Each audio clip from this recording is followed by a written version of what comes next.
Ready or Not 2, Here We Come is here, and it might just be better than the first one.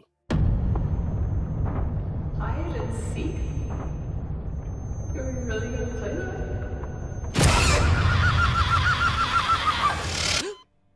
This sequel from Matt Bettinelli-Olpin and Tyler Gillett is a really, really fun ride. It is one of the largest premieres here at South by Southwest this year, 2026, bringing in an absolutely packed audience into the Paramount Theater, and it seemed like pretty much everyone there was having a great time.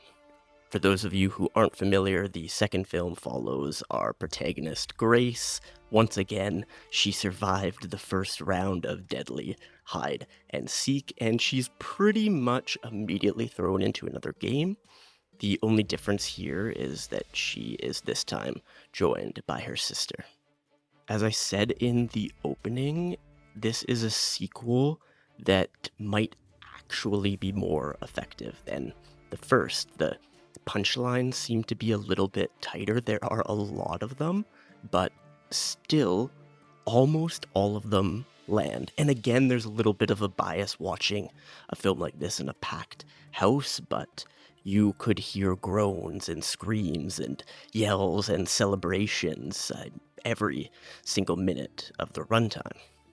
And what makes a film like this effective is a degree of self-awareness. They know what kind of film they're making. They don't ever take themselves too seriously or feel like they're ever trying too hard. They are able to strike that balance between comedy and horror because there is an intrinsic relationship between the two genres, and this director duo effectively leans into both. It's certainly funnier than it is scary or truly action-packed, but there are some gnarly kills that are sure to elicit a reaction from future audiences as well.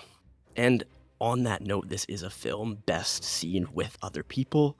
Try to see it in theaters, try to surround yourself with others because the experience will be that much better. And it really is a film that lends itself, yes, to watching with other people, but also lends itself to being a film with a lot of people with a very effective ensemble cast.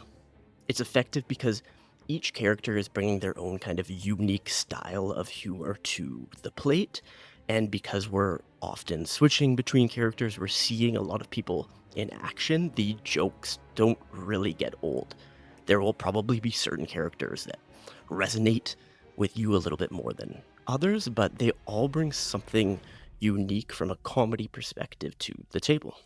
A specific shout out to one of my good friends, Anthony Hall, who is in this film. His performance gave a couple very, very strong laughs in the theater, which I love to see. And a fun fact about Anthony, his origin story, so to speak, you could say, was in a high school film that we shot in, I want to say, grade 10. That was his first time acting in front of the camera, and now he's in Ready or Not.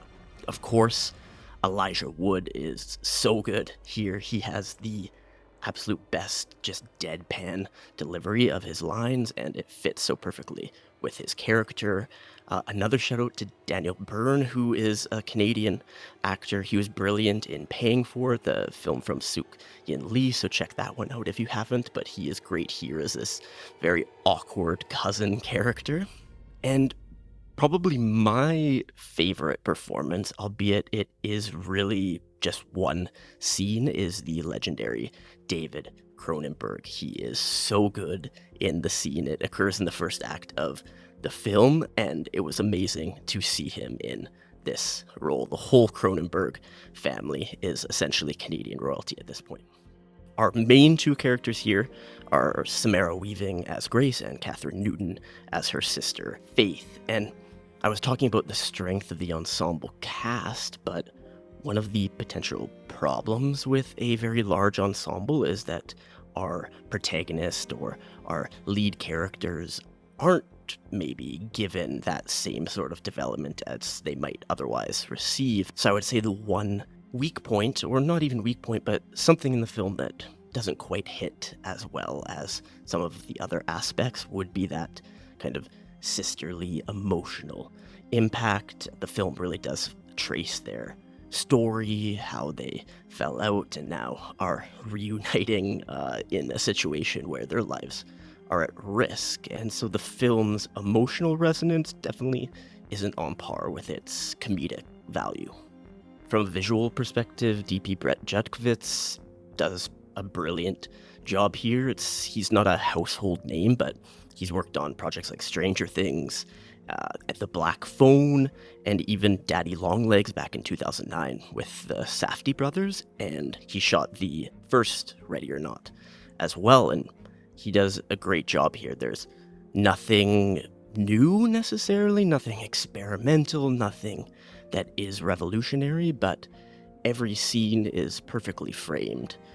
Every scene is perfectly lit. There is some difficult choreography at times and some interesting camera movements, and everything is executed exactly as I would expect the director's vision was to be. Ready or Not 2 Here I Come is set to hit theaters in North America March 20th, and I would guarantee that if you enjoyed the first film, you'll really like this one as well. Be sure to comment, subscribe, like, etc., etc. More South by Southwest stuff coming your way. Thanks.